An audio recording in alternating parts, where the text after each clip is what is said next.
Hello sweethearts, welcome back to my YouTube channel Priyanka Dar. আজকে আমি তোমাদের সাথে শেয়ার করতে চলেছি একটা রিসেপশন ব্রাইডাল মেকআপ টিউটোরিয়াল। প্রথমে আমি মুখটাকে ভালোভাবে ক্লিন করে তারপর মুখে আইস মেখে বসে পড়েছি, কেননা গরমকাল, সেজন্য মুখে আইস মাখাটা ভীষণ ইম্পর্ট্যান্ট।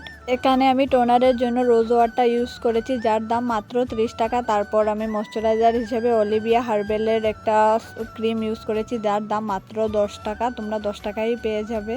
তারপর এখানে আমি আমার আইব্রোটা ভালোভাবে সেট করে নিলাম। আর আইব্রো সেট করার জন্য আমি কোনো আইব্রো প্যালেট ইউজ করিনি। এখানে আমি ইউজ করেছিলাম আইলাইনার, এলিটিন আইলাইনার দিয়ে আমি আমার আইব্রো সেট করেছি। আর এখানে ল্যাকমির কনসিলার দিয়ে আমি আমার আইব্রোটা ভালোভাবে শার্প করে নিয়েছি। আইব্রোটা ভালোভাবে শার্প করার পর আমি এখানে একটা ভেজা বিউটি ব্লেন্ডার নিয়েছি, সেটা দিয়ে ভালোভাবে ড্যাব ড্যাব করে আমি ক্রিমটা ব্লেন্ড করে নিয়েছি। এখন আমি আমার আই মেকআপটা কমপ্লিট করব। আর আই মেকআপটা করার জন্য আমি ডিলাইন্সের আইশ্যাডো প্যালেটটা নিয়েছি। প্রথমেই আমি একটা হালকা পিঙ্ক কালার নিয়ে ভালোভাবে ব্লেন্ড করে নিয়েছি। তারপর যেহেতু আমার শাড়ির কালারটা ব্লু আর পিঙ্ক, সেজন্য আমি আই মেকআপটা ব্লু আর পিঙ্কের কম্বিনেশনেও করব।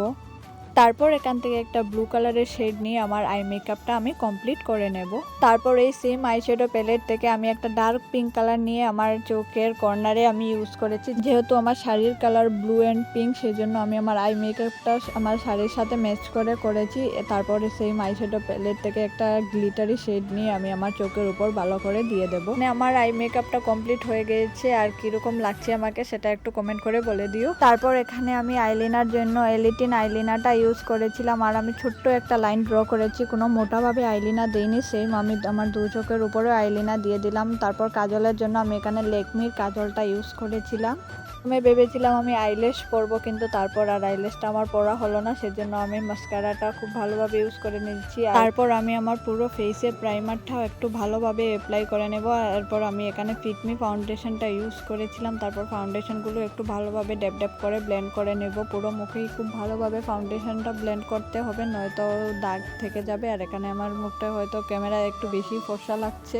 তারপর এই প্যালেট থেকে কন্ট্রোর নিয়ে আমি আমার মুখ নাক ভালোভাবে কন্ট্রোর করে নেব। যেহেতু আমি পাতলা মানুষ, সেজন্য আমার কন্ট্রোরটা খুব একটা বেশি বেশি করে ইউজ করতে হচ্ছে না। যেহেতু যারা মোটা মানুষ, তারা কন্ট্রোরটা একটু বেশি বেশি করে ইউজ করতে হবে। এখানে আমি ল্যাকমির কনসিলারটা ইউজ করেছি আমার হাইলাইটার পয়েন্টগুলোকে শার্প করার জন্য। আর এখানে আমি কনসিলারটা একটু ভালোভাবেই অ্যাপ্লাই করে নেব। তারপর সেম ভেজা বিউটি ব্লেন্ডারটা দিয়ে ডেপ ডেপ করে ব্লেন্ড করে নেব। এখানে আমি ফেস পাউডার হিসেবে ইউজ করেছিলাম ল্যাকমি লুজ পাউডারটা। তার লুজ পাউডারটা ভালোভাবে মুখে দেবো। যেহেতু গরমকাল, সেই জন্য আমাদের পাউডারটা একটু ভালোভাবে ইউজ করতে হবে। তারপর আমি মুখের যে এক্সট্রা পাউডার, সেগুলো ঝেড়ে ফেলে দেব।